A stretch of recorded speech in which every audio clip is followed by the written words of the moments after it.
मेरी शेयर बाज़ार के खेल में महारत नहीं है, मगर जनरल नॉलेज से ही कोई भी समझ सकता है कि जो कंपनी अपनी इक्विटी के बराबर उधार के पैसे पर चल रही हो उसका फ्यूचर क्या होगा।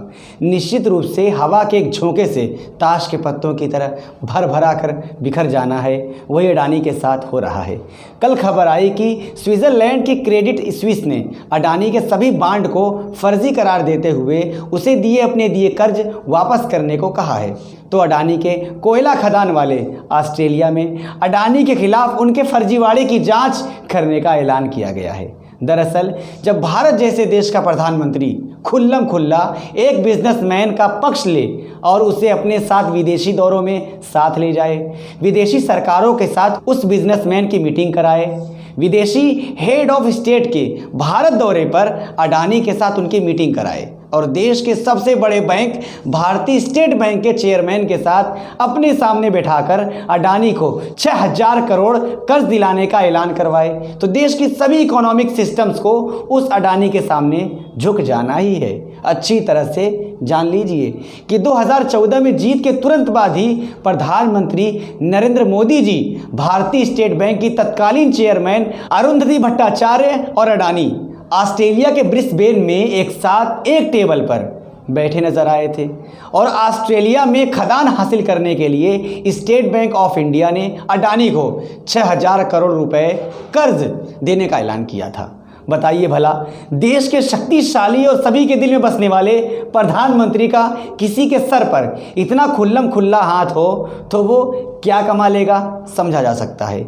वहीं अडानी ने भी किया और अडानी 2014 के बाद 4 गुना दौलत हासिल करके दुनिया के दूसरे सबसे अमीर आदमी बन गए। हालांकि अडानी का पूरा शिराजा ही नरेंद्र दामोदर दास मोदी पर डिपेंड रहा है। नरेंद्र मोदी के उभार के साथ उनका फाइनेंशियल साम्राज्य बढ़ता चला गया। नहीं तो 2001 में वो भुज में आए भूकंप में राहत के लिए टेंट लगाने का ठेका लेकर टेंट लगवाते थे। वहीं से नरेंद्र मोदी और अडानी की दोस्ती शुरू हुई। हवा में बनाया महल एक झटके में लड़खड़ा कर गिर जाता है, वही अडानी के साथ हो रहा है। कल अडानी ने ऐलान किया कि मंगलवार को उसके पीएफओ के खरीदारों को पैसे वापस किया जाएगा।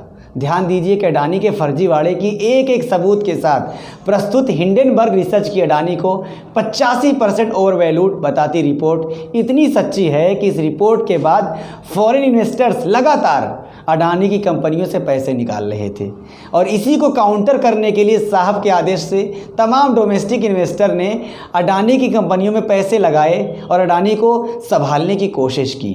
मगर क्रेडिट स्विस की खबर के बाद कल अडानी की सभी कंपनियां हवा हो गई। हैरानी की बात तो यह है कि स्विट्ज़रलैंड और ऑस्ट्रेलिया अडानी के खिलाफ जांच का ऐलान कर रहे हैं। वहीं भारत की media, SEBI, ED, reserve bank of India तक सब चुप हैं। अगर आपको अब भी समझ नहीं आ रहा है तो आप अंधभक्त हैं। तो ये वाले बाबा का आशीर्वाद लीजिए, कृपा होगी और मुझे दीजिए इजाज़त। फिर मिलते हैं किसी नए अपडेट के साथ।